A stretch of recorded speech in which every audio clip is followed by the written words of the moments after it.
welcome to the Swift Half, your weekly session of chat from the UKOCR and adventure running scene. Each week, pub landlord Alan and our favourite regular Ian discuss races, runners and anything else that comes to mind. So pull up a pew, pour yourself a drink and join us for the Swift Half.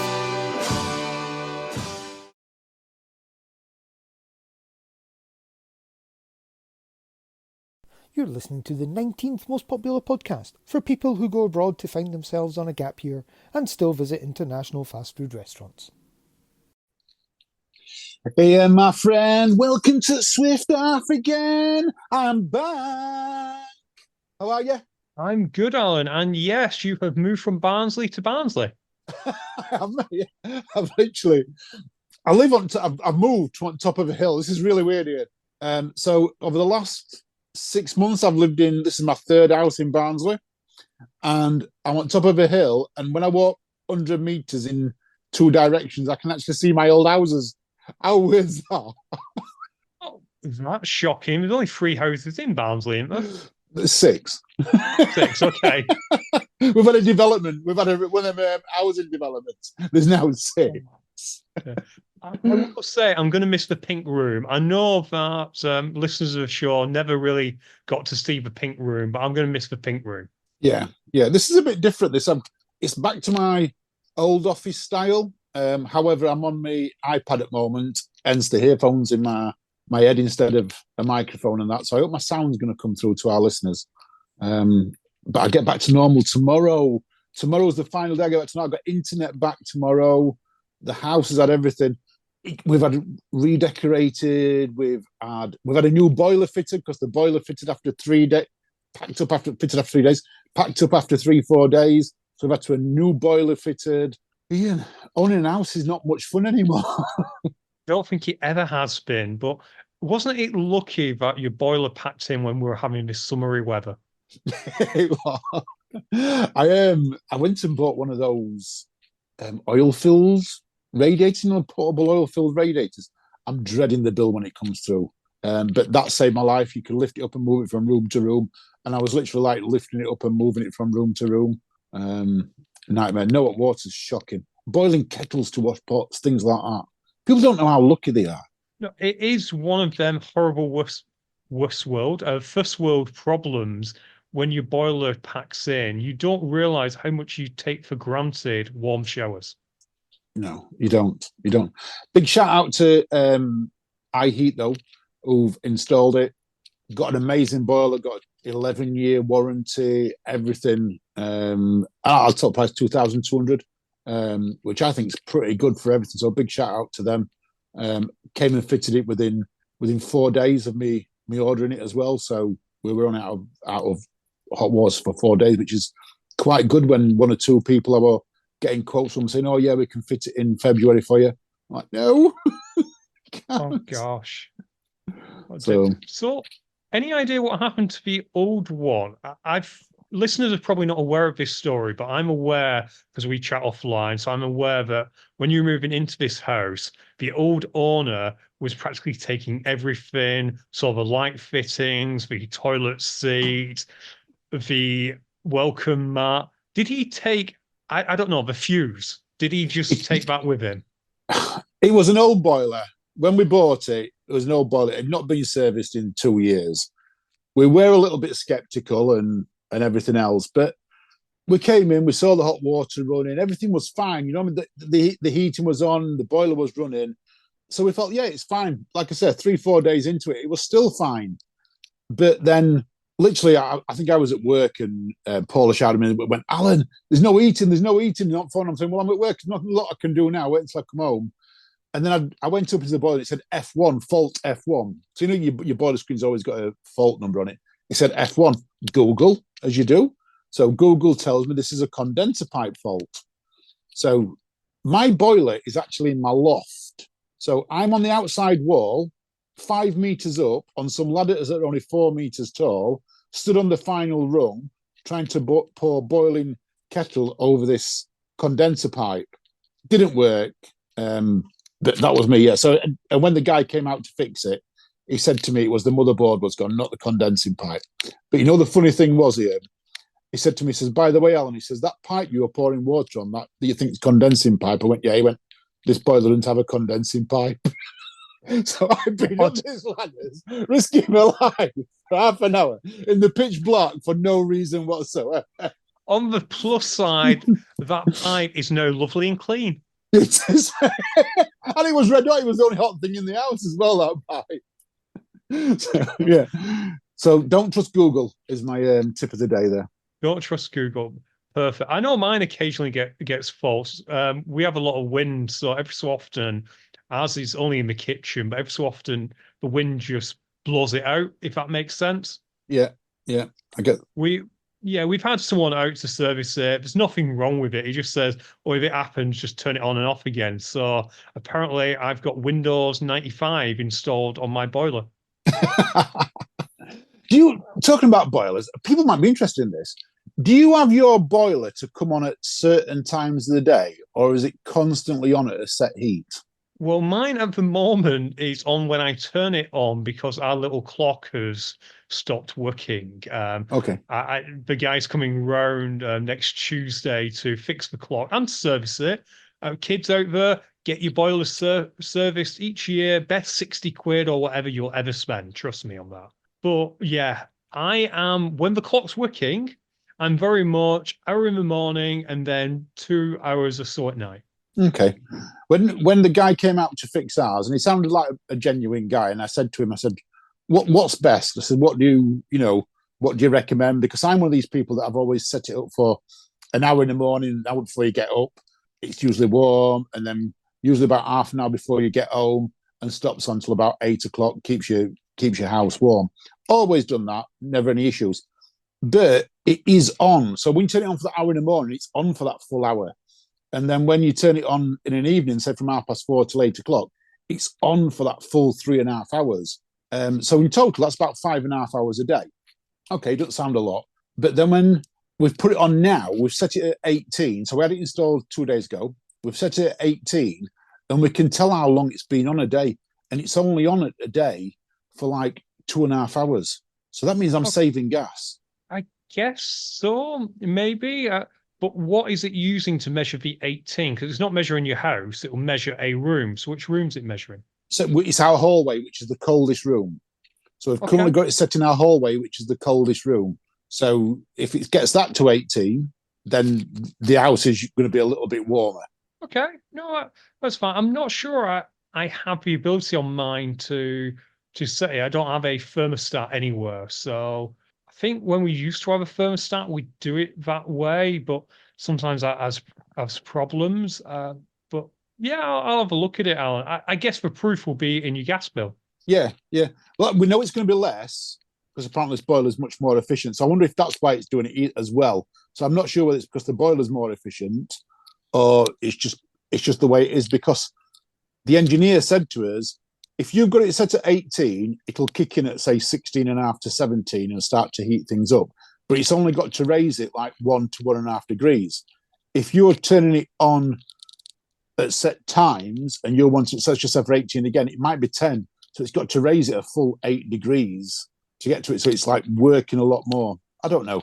People out there, let me know. What do you do? I'm interested in what people do, what works for them.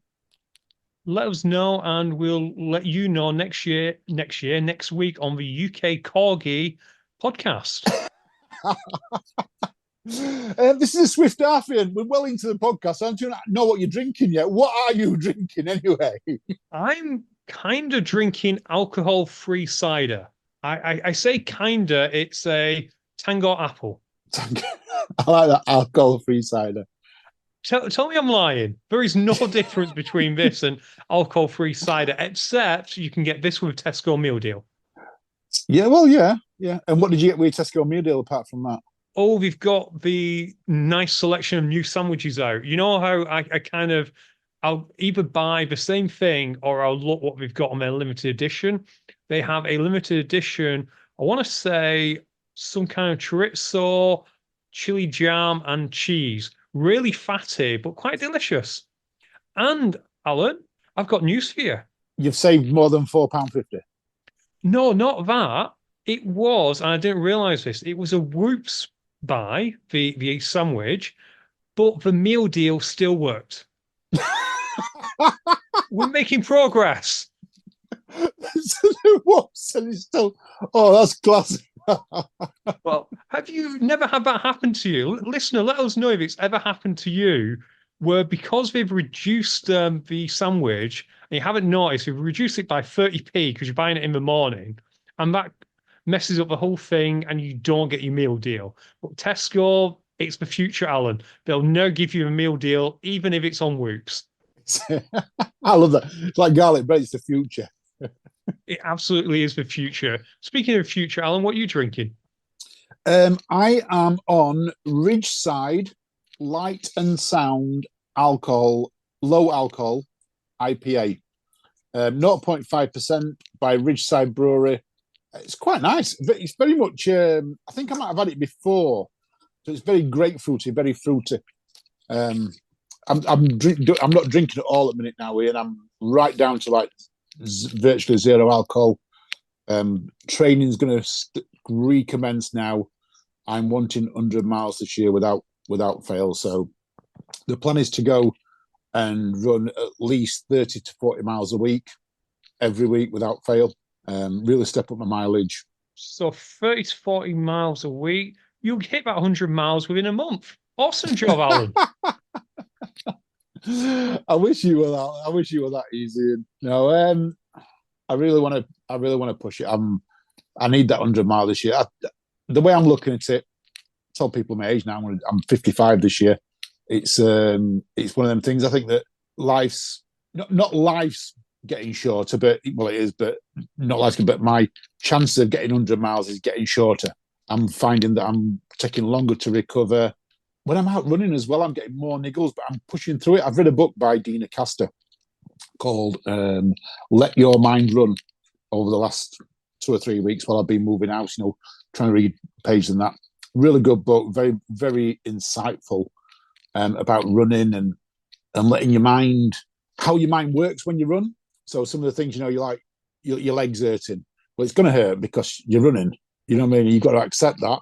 You've got a niggle in your calf. Well, that's because you've got a niggle in your calf. Either it's going to turn painful or it's not, but you can't do nothing about a niggle. When you're out there, it's raining. So what? It's raining. You're still running. You're still enjoying life. Running in the rain because it makes you stronger when it comes to actual racing. And when I've had to listen to a few podcasts with people, a lot of ultra runners talk about running uncomfortable, and this is a little bit about it. Run uncomfortable. Don't go out in only in the sun in your best clothing and that. Run uncomfortable. You'd say, well, I have a couple of questions. The first is, how do I get back to running uncomfortable? Because I've become such a fair weather runner. I was checking old Stravas where I was boasting about going out in all weather, the snow, the sleet, the rain. I'm hopping on the Peloton if the temperature's not 10 degrees and with a gentle breeze at the moment. So how do you get your mindset back to that, Alan? I'm lucky because I've got running buddies. So that mindset is with me, is with my running buddies, is going out with them and running with them a little bit more. I think was it on Saturday? I think I did 15 miles with Jamie, and literally we talked for the whole 15 miles. It was like literally talking. But chuck a podcast on, just get out there. It is, once you're out, but it's making that initial step. It's like when you get into an ice bath. You worry about getting into an ice bath because it's that cold. It's like, oh my God, I've got to get into that cold weather. Or when you're going down Arctic Enema at Tough Mudder, it's like there's a fear factor of doing it. You've just got to grit your teeth and do it. I can't. That's the only thing I can say. And that's exactly what Dina says in this book. Sometimes you've just got to get up and just do it. There are some things she does talk about, which I am doing now. So one is if you're going to go running in the morning, get your running gear out the night before. Get your top out, get your shorts out, get your running pants out, your socks out, your shoes out. Get everything ready. So when you get up in the morning, you're getting up. You're not having to find out and dig stuff out. You're getting up, you're putting your stuff on, and you're going out. And it does work. It does work, that. Yeah, I've actually been doing that for many years. It's something I've always done, not least because I tend to wake up earlier than the intern, so I don't want to wake her up by rustling around finding my stuff. The problem I've got though is I can still look out and it's cold and there's a nice warm static bike in my house. But I'm sure we'll eventually get over that when I can actually run and not risk permanent injury with all the ice that we've been having. But speaking of ice and ice baths, this episode is being brought to you in part by our new partner, Immerse Recovery. Go on immerserecovery.co.uk, use the code UKHXR15 and get 15% off their entire range.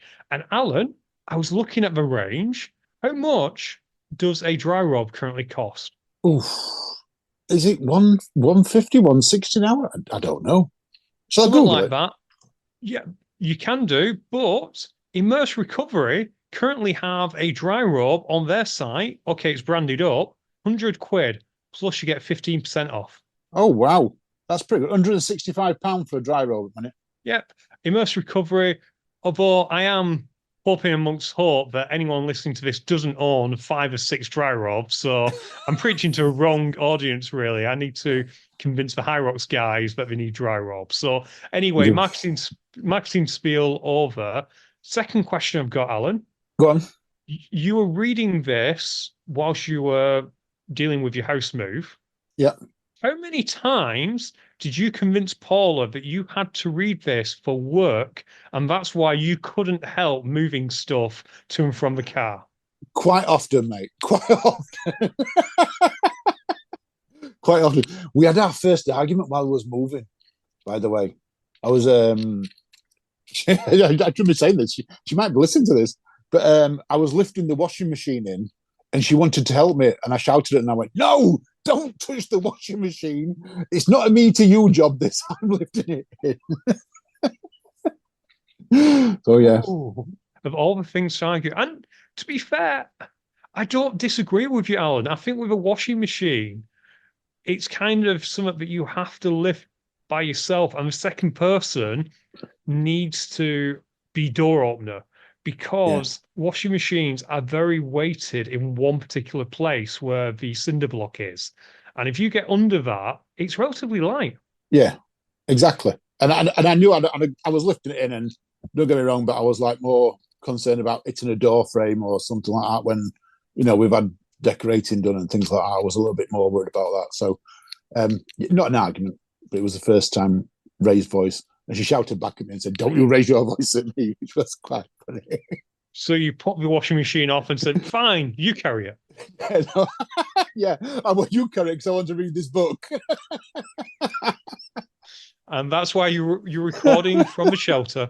And that's why I'm recording from the garage. Oh, God. Oh, dear. What's on the list? Well, we've got a good segue there because talking about cold and things like that. And I did give you this note for last week and you didn't fetch it up in the podcast. I listened to the podcast last week, but it was the spine race, and you could have announced the results here because it was over and done with. We did announce it. How much of a podcast did you listen to? At what point did you announce it?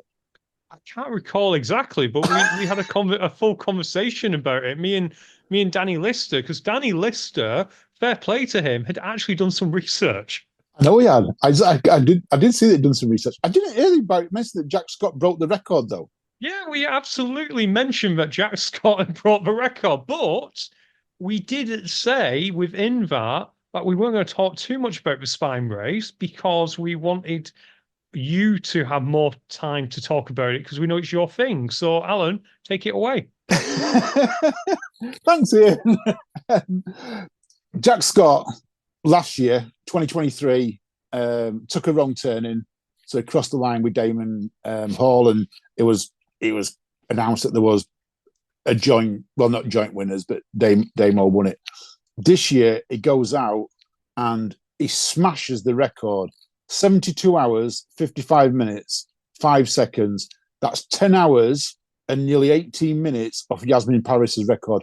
He did it with less than 30 minutes sleep, Ian. So 72 hours of running with 30 minutes sleep. That's crazy. It's unbelievable. And that's actually what we were talking about. We were talking mainly about lack of sleep induced psychosis. So you might remember that part of the episode Yes, where I we do. talked about Yes, that. yes. Yeah. And that's what brought it up. But yeah, we didn't talk too much. You've done parts of this trail, haven't you? I've actually walked the full Pennine Way. So I've walked the full Pennine Way 3 times in total. Um, once from Edale to Kirk Yetholm and twice the opposite direction. I find it easier coming back. I don't know because I'm coming home or because it's psychologically mindful that it's downhill. But yeah, so I've done Edale right through to Mars, and right up to I've basically done Edale to Tanhill more than one, well, more than 3 times. Past Tanhill, I've done quite a few of them a couple of times, but not often until they get further north, which is very few and far between. But yeah, I really want to have a go at it. I've spoke to my running buddies and said, 2025 or 2026, who fancies not doing the spine race because it's £1,000 now, to actually do the race, which is quite a lot of money. You know what I mean? No matter what it is, it's quite a lot of money. You could get a decent holiday for 7 days for that. Yeah, yeah. So I'm thinking, could you do it with a lightweight bivvy and literally nutrition up and stop wherever you want? So Jamie's been and bought one of these straws apparently you can drink directly from streams with. That sounds perfect for me because it has a built-in filter. So it means you're not carrying lots of water bottles with you. You've only got to carry your food. There's enough places on there to stop by going off track by a couple 100 meters to grab food from somewhere. So I reckon it's probably doable over 7 days. Could you walk it in 7 days? I did it in both. Well, I did come down in 10 and a half. I've both 14 times the 2 times. So I reckon 7 days is possibly doable. Yeah, I'd say so. And the bit that's near me, there's a lovely pub that you could stop off in, depending on your timing. Like you say, there's plenty of places to go and eat and that during it. I did have a question, Alan. I didn't want to bring this up last week. Do you reckon the spine race has kind of hit its peak now because he only had so little sleep? So have we kind of like got to a stage where the only way someone's going to beat him is by going straight through? That's a valid point, that Ian. Unless you get someone who's faster, I mean, Jack's time is a great time. 72 hours to cover 268 miles. I don't know what his pedigree is, to be honest. I know he's a great ultra runner, but I don't know, when it comes to pace wise, has he got the pace of someone like Jim Walmsley? We know Jim does Mont Blanc, UTMB and that. If someone like that, or even Killian, so maybe Killian came over and had a go at it. I don't know. I mean, it's the spine's been one of them races that you've got to be a bit mental to take it on. It's not just an ultra run. You've got to be a little bit crazy to even contemplate doing it. And my follow-up question, could you create a kind of offshoot of the spine where it's a staged race where you've got enforced cut-offs each day and enforced start each day, and you'd be able to run it faster, and you're not timing it per total time. Say you start at 9 a.m. and you finish at checkpoint at 1 p.m. That's like 4 hours added to your time, and you just keep going. So turn it into, I don't know, say a 7-day or an 8-day stage race. Could that result in a faster time? Oh, see, that's an amazing idea, that, isn't it? Because if you did the spine race and you turned it into a 7-day stage, what's that? That's about 45 miles, I think, 45 miles a day, 40 to 45 miles a day. You could then put accommodation in. It might have to be amazing accommodation, but you potentially get people paying £1,000 to do it because it's an holiday.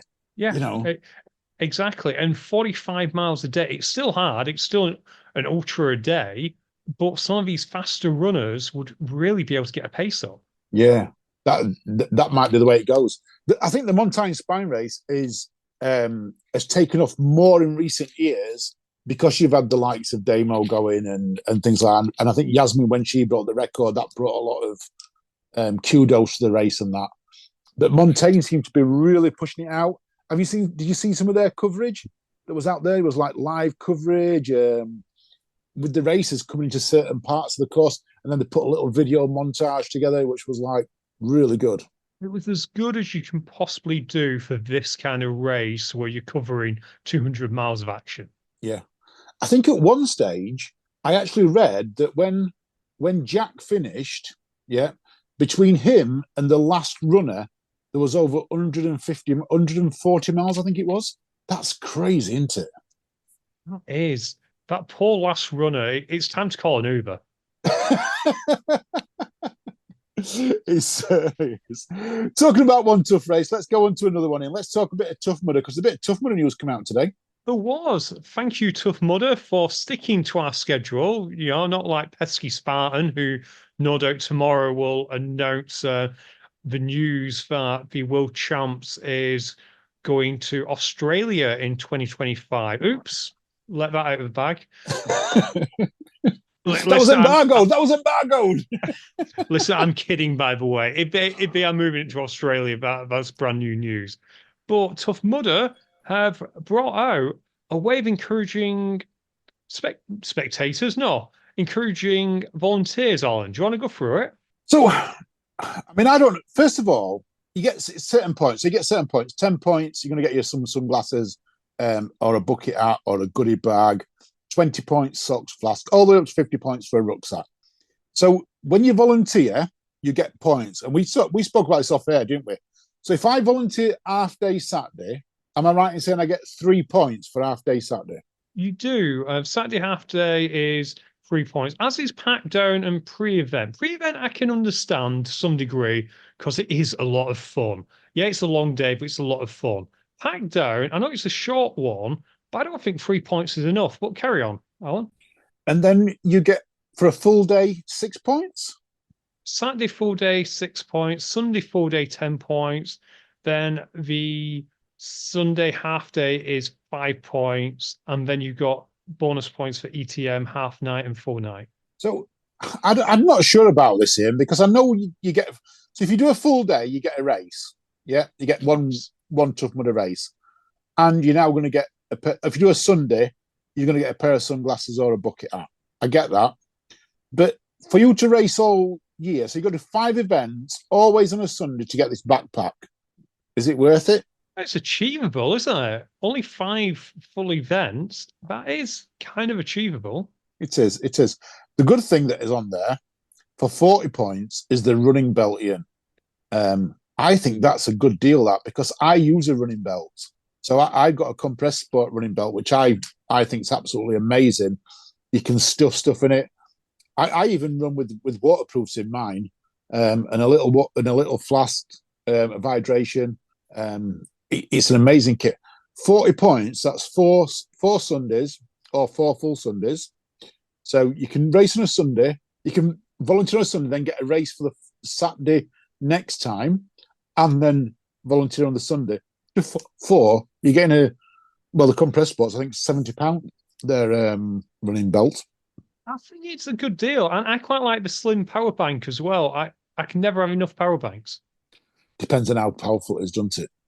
That's true, but as an emergency one, if it's slim, you could just literally throw it in your bag as a emergency one. So say when we video ETM or do something like that, just having it there that you could take out on course with you, Alan.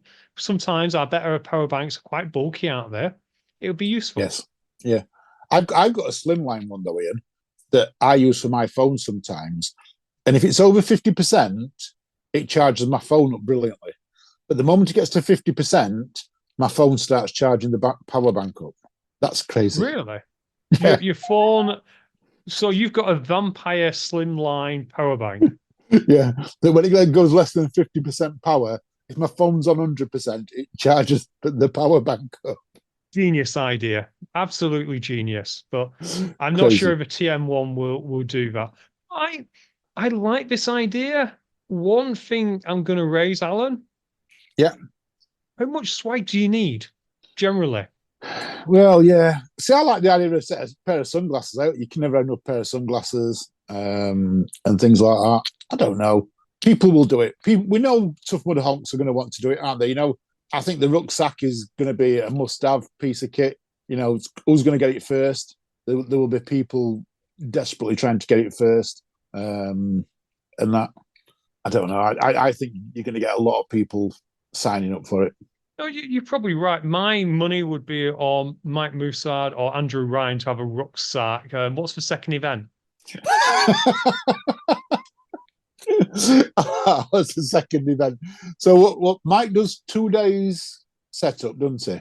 Mike will tend to do, if it's the London's the first event, so Mike will probably do, he'll get 6 points for the pre-event.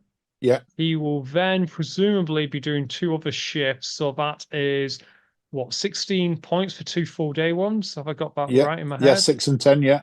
So that's 22 points already. He could then do pack down as well, because he usually does. So that's 25 in one go. 2 events, and he's got his rucksack. There we go. Love it, Mike. That's fast, Ian. But I'm going to move on to another topic now, because that's fast. Yeah, it's a good segue, this, but it's not as fast as Kenya's Agnes Negatek, who became the first woman to run 10 kilometers in under 29 minutes last week, Ian. You practiced that name, didn't you? Yeah. Agnes Negatek. And I think we covered this last week as well, but carry on. No, I know you did. I'm saying, yeah. I mean, that's fast, isn't it? I mean, you never said how fast you run 10K in last week, which I want to know. A lot slower than that. You'll find out come Saturday. Do you think, it seems to me, though, Ian, that the world records are getting broken now on the women's side of things. And this is what I was going to talk about. How many running world records would you predict are going to get broken this year on the women's side? All of them that people are going for, I imagine. So I would say the 5K, the 10K, the half marathon, and the full marathon possibly will fall. I think the ones that might stay steady are the ones that are not the usual races, or the ones where you're only talking marginal. So like the 100 meters. Actually, no, the 100 meters might go because we are in an Olympic year. I was going to say that 100 meter and 200 meters, they tend to only go when there's champs on. So they might go. I think stuff like the 10-mile or the 50-mile will probably not go unless anyone really targets them. Yeah. And how much do you put this down to equipment compared to athletes? So I'm not going to take nothing away from the athletes, because all the athletes that are doing them have got to be able to run that fast anyway. But how much do you think it's down to equipment? Now we're going down this whole route since a couple of years ago, Nike brought in their Vaporfly shoes that all the marathon runners wear, and now everything's carbon plated. And the reason why I say this is that Jamie, who I run with, and I hope you don't mind me saying this, has been really, really struggling to run sub 10-minute miles recently. And then Sunday, he's bought some Saucony carbon plated trail shoes, and all of a sudden we're running 950s. So how much would you put down to equipment? Put it down to a combination. Equipment, absolutely. I think that's making a massive difference, but it always will do. That's the way things work. If we still played football with the old ball from the 1950s, it'd be entertaining, but it just wouldn't be the same game. So yes, definitely equipment. I also put it down, Alan, to, in a way, kind of social media, but not social media, in that women athletes still do not have equality, but it's getting closer when it comes to sponsorships, etc. So more and more women athletes are getting opportunities to be full-time athletes, which I think is something you need to get a world record in a competitive sport like this. You need to be a full-time athlete. And I do think that a small part of that is recognition from social media and the ability of these athletes to effectively write their own story. They're no longer beholden to being discovered by Nike, have they? They can go out there and they can be active on social media. They can come on podcasts. They can do that kind of thing. And all of that recognition, just getting them closer. They don't yet have equality because of reasons, but I do think we probably have more full-time women athletes now than we ever have. I think you could be right there, that the social media and the news and that embracing female athletes does have a little bit to it, and they can push themselves a lot more. Yeah, I like that. Women's football, do you think that had a big deal with it? Because women's football's come on leaps and bounds and brought women sports people more to the front. To some degree, we should point out, of course, that these women who are breaking the records are not from England, as far as I'm aware, not from Scotland and not from Wales or Northern Ireland, so they're not from the UK. So they are from the traditional running countries, so parts of Africa, unless I'm mistaken, Alan. Yeah, that's right. Yeah, and I was meaning more about women in sport in general. Do you think it's because the popularity of what football was once a male-dominated sport, and now we're seeing that females can do it as well, and they've been able to do it for years, but now it's getting the recognition that there are more female athletes, and whether that be in whatever sport it would be, there's more athletes coming forward, and we're getting more recognition because we've had some, and now we're continuing with it. I think that is a very valid point, and you are right. I missed your point a little bit. I thought you figured that the Lionesses doing well resulted in this 10K time, which is apples and pears. But again, I do think it comes round to this idea that they can hustle. No, and I mean hustle in the nice way of it. I know hustle's got negative connotations, but now athletes can go out there. You still got to have luck. You still got to be good, but particularly in certain things, because Alan, on the UKOCR Instagram and the UKHXR Instagram, we're probably evenly split now when it comes to athletes following, aren't we? In that it tells you in the algorithms of logistics, how many men, how many women are following you. Yeah. And we in turn follow them mostly, or some of them. And traditionally, about 5 years ago, Alan, it would be what, 75% men, 25 women? Oh, it was always around about that, yeah. 75, 25, even 70, 30 at some points, yeah. Yeah. No, I think I checked UKHXR today, 55, 45 to men. And that again shows it's that you're striving towards this equality. We're not there yet. And Alan, here's something to think about. It has become more acceptable for women to just go out there and go to the gym for the sake of going to the gym, or go and play sports for the sake. How many women, like, think of your peers, think of my peers. How many women after they've left school never do anything sporty again? Yeah, you're quite right. I look back, and when I left school, it was like the boys went on to come to the sports, but the girls at school tended to go and find jobs and just not continue with sports. Yeah, thinking about that. Where now it seems to be the done thing, doesn't it?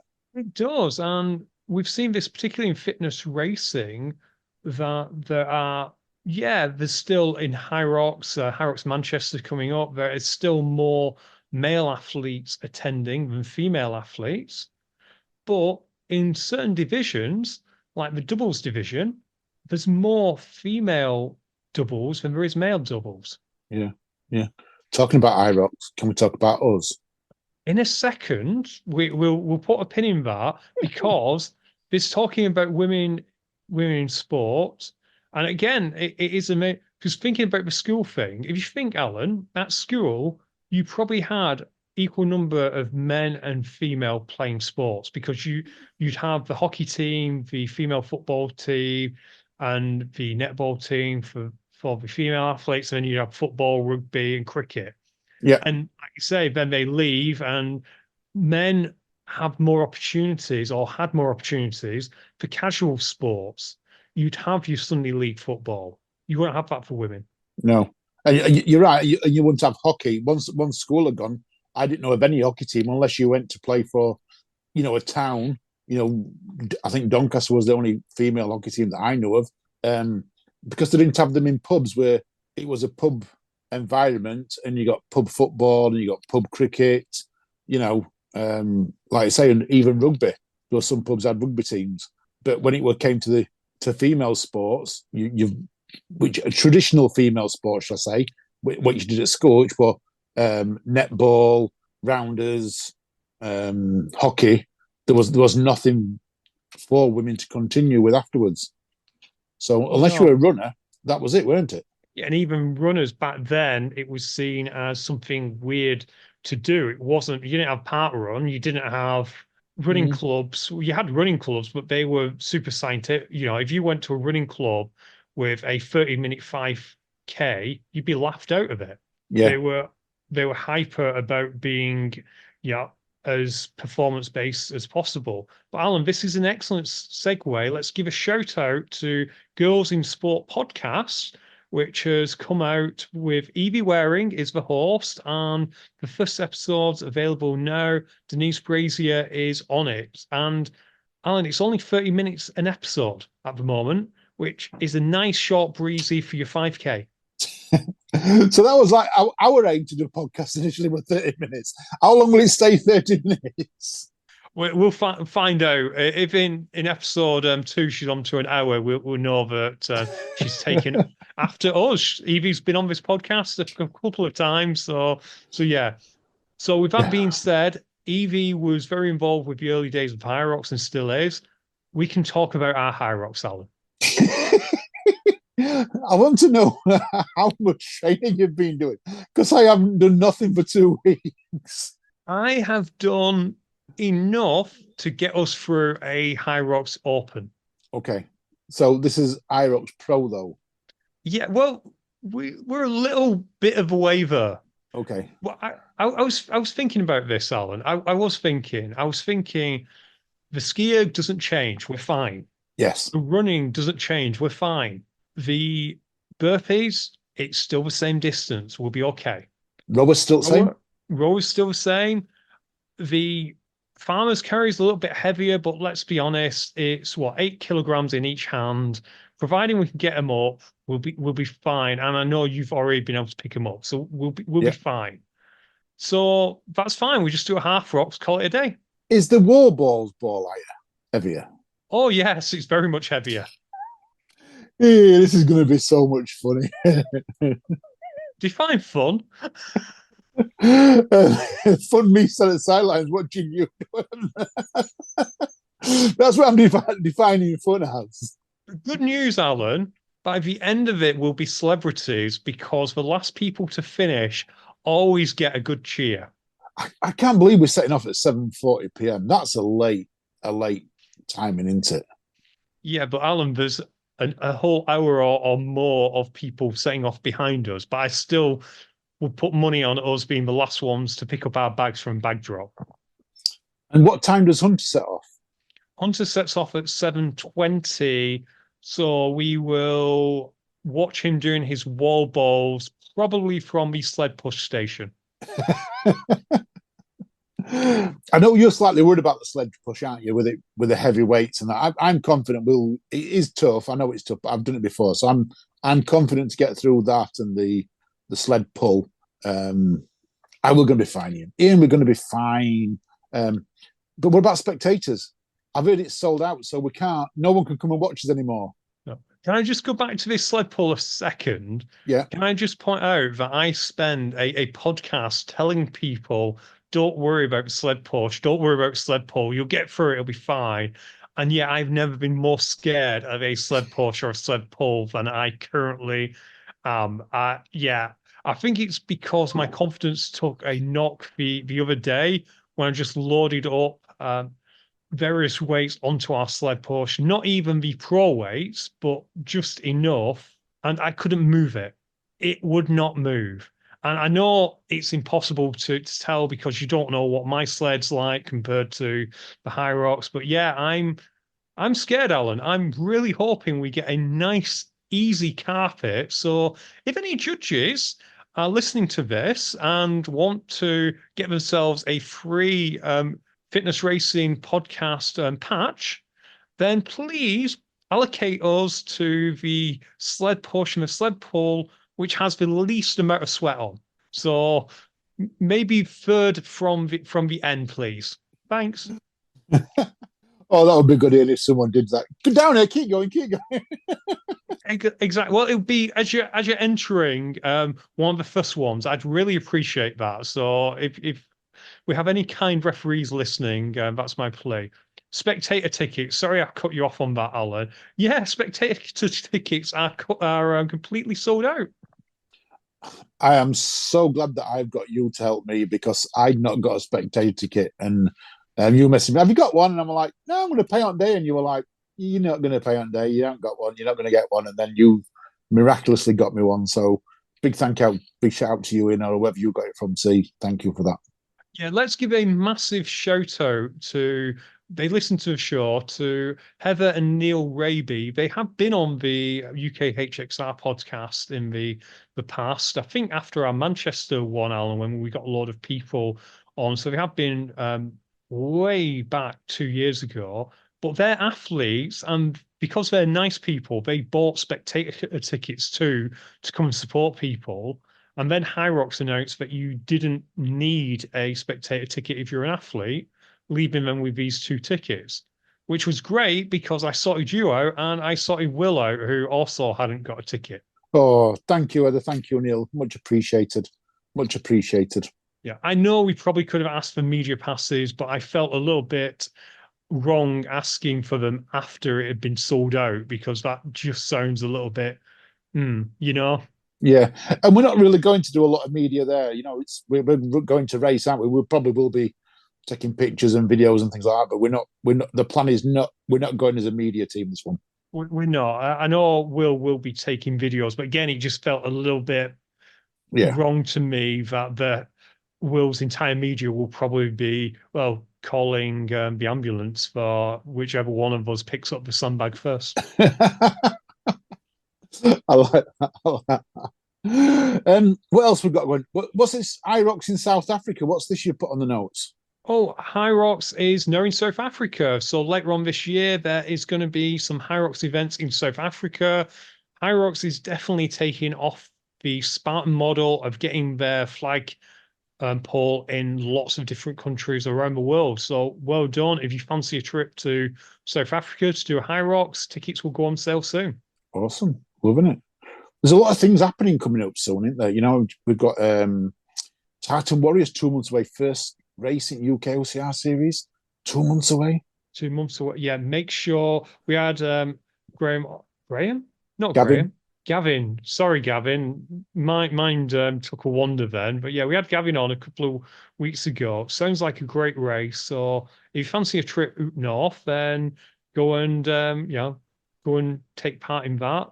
Or for most of our Scottish friends, if you fancy a race down south, maybe, then go and do it. Because he's in Ayr, isn't he? Yes, he is.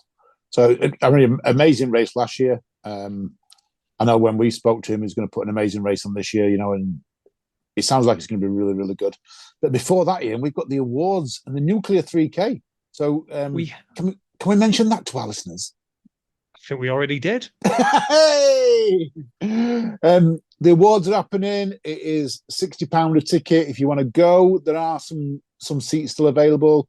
A little bit more than last year, but that's because we've got a different venue, a better venue after the feedback you guys wanted. And we have got a better menu. We've still got the disco. We've got all the awards going off. And in the daytime, you can actually go and do Nuclear 3K as well, which is 2 laps. I believe that's only £40 at the moment. So a race in the morning, followed by listening to us and having a drink and a boogie and a disco in the evening. We're meant to be promoting this. We're not meant to tell them that we're chatting at it. That'll put people off, Alan. No, they won't. People listen to us here because they like. I think people like it. Well, they like you. I liked listening to you last week. I don't like listening to myself, but I liked listening to you last week. How good were Becky and Danny? I know we've said it previously, but how good were they? I got hooked straight away. And I've said to you, and we haven't done it, but we're going to fetch more people into the pub because I think it's the way to go, having one more people for half an hour. We had Gavin on the other week with us.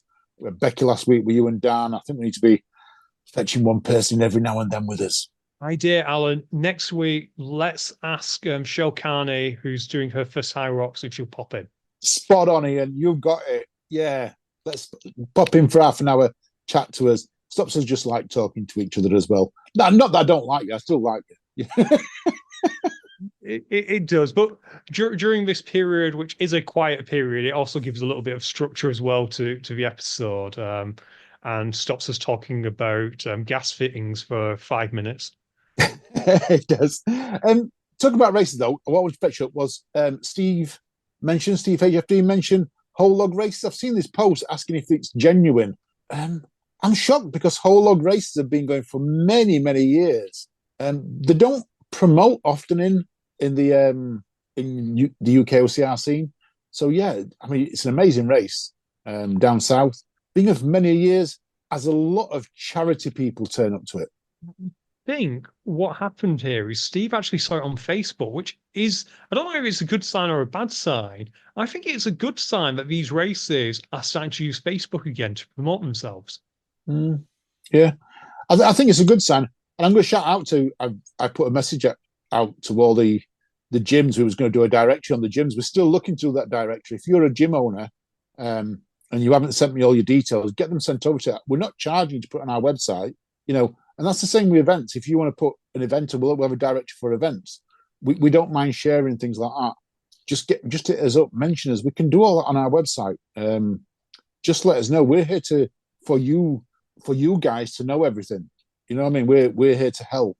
No, exactly. And I think the website lost a little bit of momentum over the Christmas period. So again, if anyone wants to put up an article, Alan allegedly will have internet soon. So start sending it in and we will happily throw stuff up there. Can be pretty much anything you want. And if you're a race director and you want some free advertising, just write an advertorial for WeCare. We'll get it up on there. Yeah, definitely. Talking about gyms and that, though, the Beast time trial's up. Started, Alan. Are you excited? If it was near me, I would be absolutely excited. I'm excited to see who wins it. I know Ramonas was down there last week putting a time in, wasn't he? I believe so. Ramonas Wikis has put a time. He's just above Andy Bright. But in the females, we've got Shyla Dohany and we've got Wendy, our good friend Wendy Brothers. She's also on the board already. And have you seen this winner's pot? A free ticket to Nuclear Fit, a free pass and play at obviously the gym, Body Hub, a Enduro Ultra Box, a kit breaks, and £100 to Toros or something, whatever that is. It's amazing. It's amazing. It's the number one obstacle shop in Europe. They're the ones that make the grip holds and things like that in. So I know the Europeans, they had the Toros rig, and British Obstacle Sports, they bought some fittings, attachment stroke fittings, and they put them on at the British Championships, and I think they're going to do them. They did them at the 100 meters as well. So yeah, sounds like an incredible package. So make sure you head over there. It's only just started, so there's lots of opportunities to try and win yourself some prizes. Alan, I think we've got some British Obstacle Sports news. Do you want to run through that, and then I've got something that I want to finish with? Yeah, that's let me just get all these, because quite a lot of British Obstacle Sports news at this moment in time. So let me get this up. So first of all, let's go with the Endurance Series. So the Endurance Series has been launched. We brought this up not long since. Farmyard Jam in May, Tough Mudder Infinity Scotland, Europe's Toughest Mudder, Nuclear Race Oblivion, and Spartan Race London. And there are some minimum distances. So the Farmyard Jam, you've got to do 60 kilometres. Tough Mudder Infinity Scotland, you've got to do 18 miles plus. Europe's Toughest Mudder, you've got to do 3 laps. Nuclear Oblivion Max, it's 5 laps or more. So there are some minimum distances to get your points. Okay. However, they are going to use the same point series as the UKOCR series, which I think is great, Ian. We founded something and everyone's taking it on board. It is excellent news. And we should probably clarify that if you do Farmyard Jam and you don't hit the 60 kilometers, you still will get points for the series. You'll just get a few less than you would have for the equivalent position in the UKOCR series. Yeah. So it's like a bonus. So once you get to 12 hours in Farmyard Jam, for instance, you get like 100 points bonus than what you would do if you didn't make it. So I like that idea.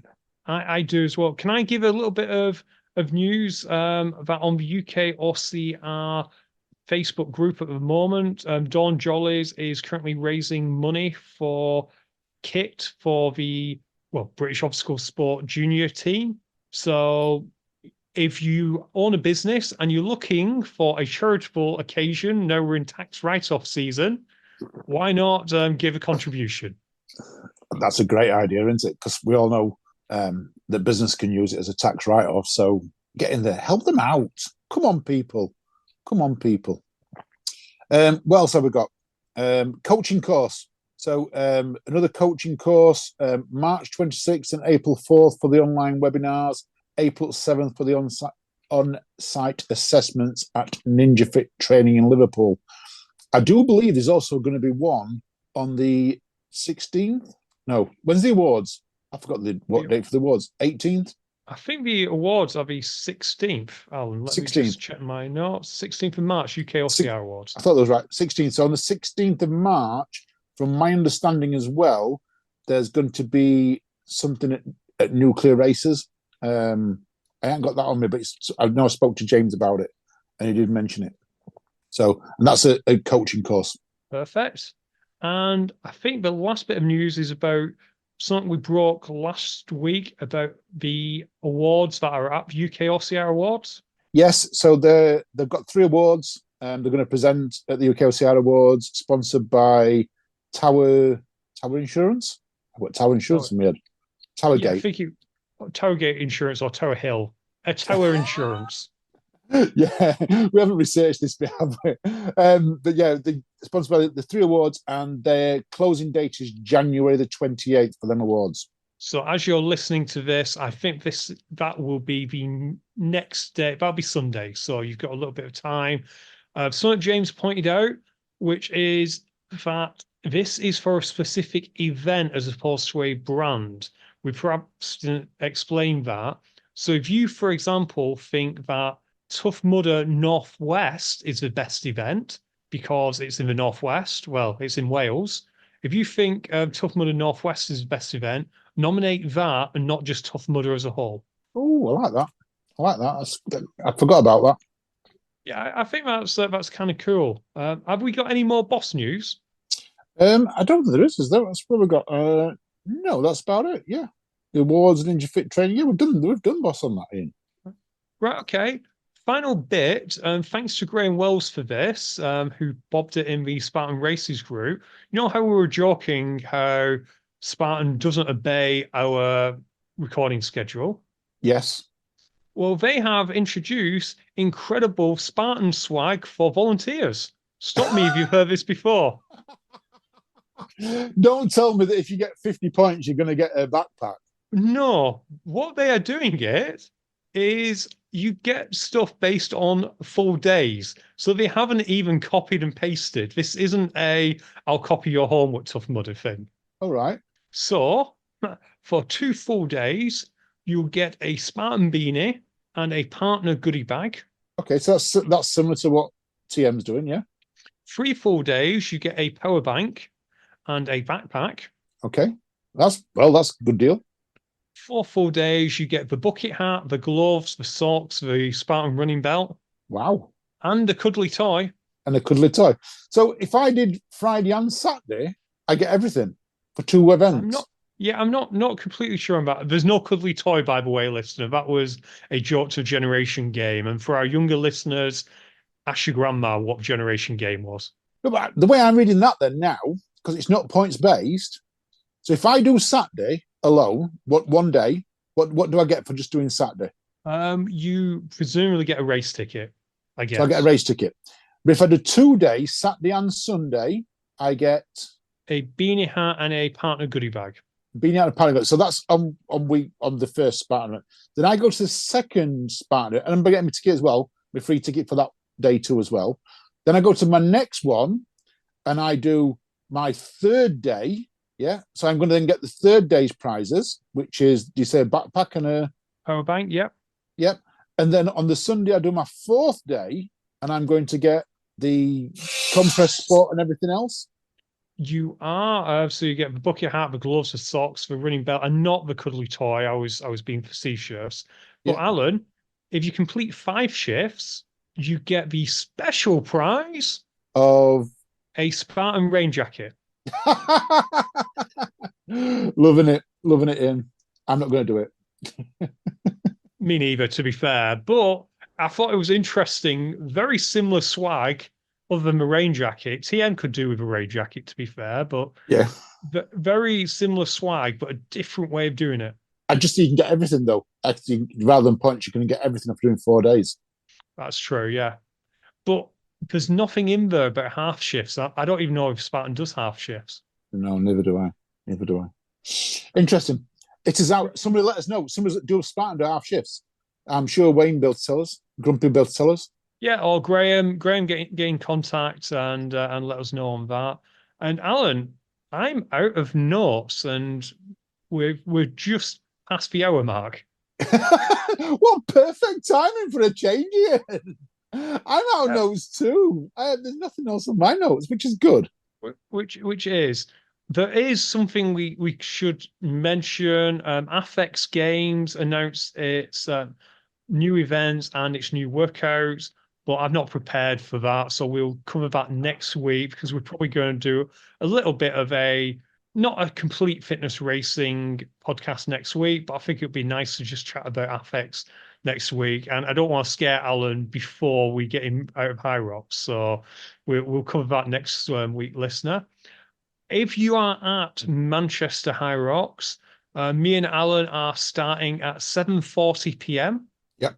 We are likely finishing at 8:15 p.m. because I think that's when we'll hit sled push.